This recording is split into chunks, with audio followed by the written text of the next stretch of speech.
Hello, vue de ma fenêtre, Astrid Valizek, et c'est chez Librairie Galerie Racine Paris. Voilà, donc ça c'est ma fenêtre, et la fenêtre d'Astrid n'a strictement rien à voir, puisque c'est une fenêtre parisienne, une grande terrasse derrière la fenêtre, donc, sur laquelle elle a écrit pendant, je sais pas, quelques mois, voire quelques années, des micro-nouvelles de ce qu'elle voyait par la fenêtre, notamment de l'autre côté de la rue, dans l'immeuble voisin. Et ça a donné ce bouquin-là, dont je vais vous lire quelques extraits. Hello, hello. Donc, vas-y, avec Astrid.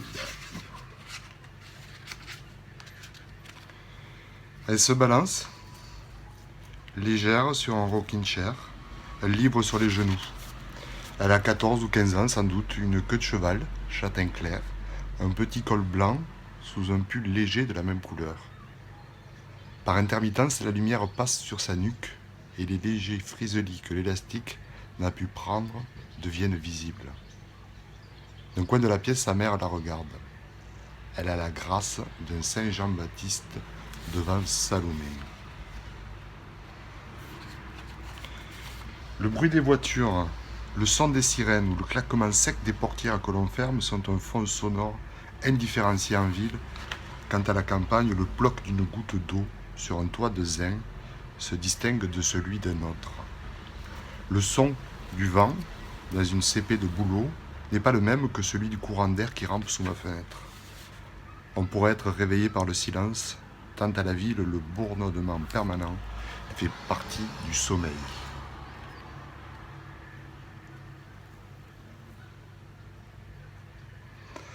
Quand l'époque demande à chacun d'être original, il y a peu de chances qu'advienne une pensée nouvelle.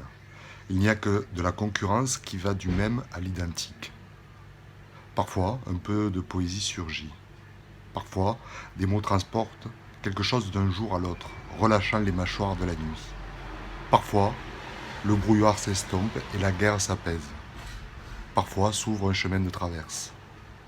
Ce matin, tandis que je regardais le chat sauter sur la corniche par la fenêtre du premier, Baudelaire m'est arrivé par la radio du voisin.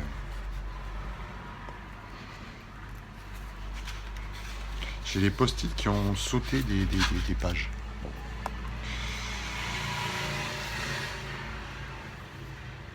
Il est 8 heures du matin.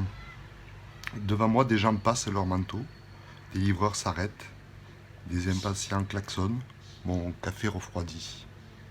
Déjà, des dizaines de coléoptères batifolent dans ma cervelle. Des souvenirs, des avenirs, des qui, des quoi, des comment, des pourquoi, des ici et maintenant. Ici et maintenant, mon bain va déborder.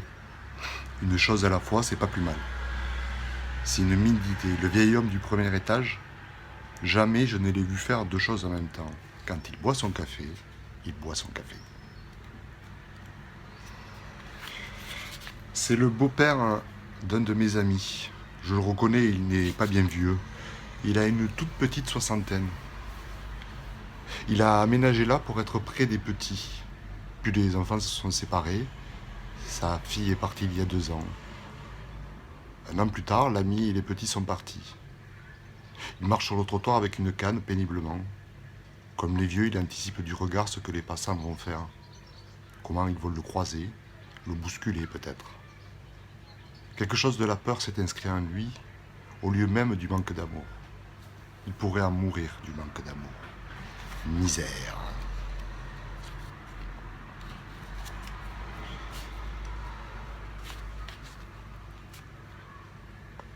Les fenêtres conduisent très loin au-delà des déserts quotidiens, pour peu que l'on veuille emprunter leur chemin tranquille, embrasser l'immense horizon de leur œil inattendu. C'est de Pierre Autin-Grenier. Ça vient des radis bleus. Il aurait eu 68 ans aujourd'hui s'il n'avait eu la malencontreuse idée de fermer la sienne de fenêtre. J'espère qu'il entend les petites rêveries incertaines que le vent fait naître, qu'il sent l'odeur des lilas et celle des pieds paquets, un S à paquet ou non, du quartier de la pomme, qu'il goûte un petit rouge frais sous une tonnelle au bar du paradis.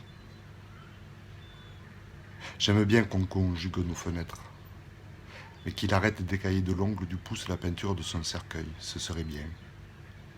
Ce n'est pas parce qu'on a dit quelque chose un jour qu'il faut absolument le faire. Je voudrais aussi qu'il fasse un peu plus chaud qu'ici, là-bas, dans son pays rectangulaire.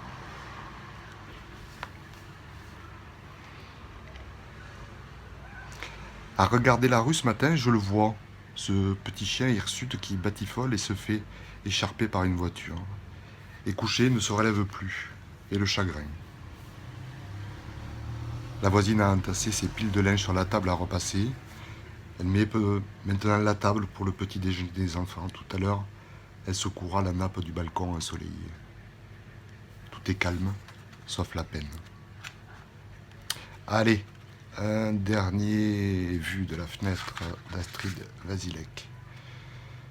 C'est le beau-père d'un de mes amis. Ah ben je l'ai lu déjà ça.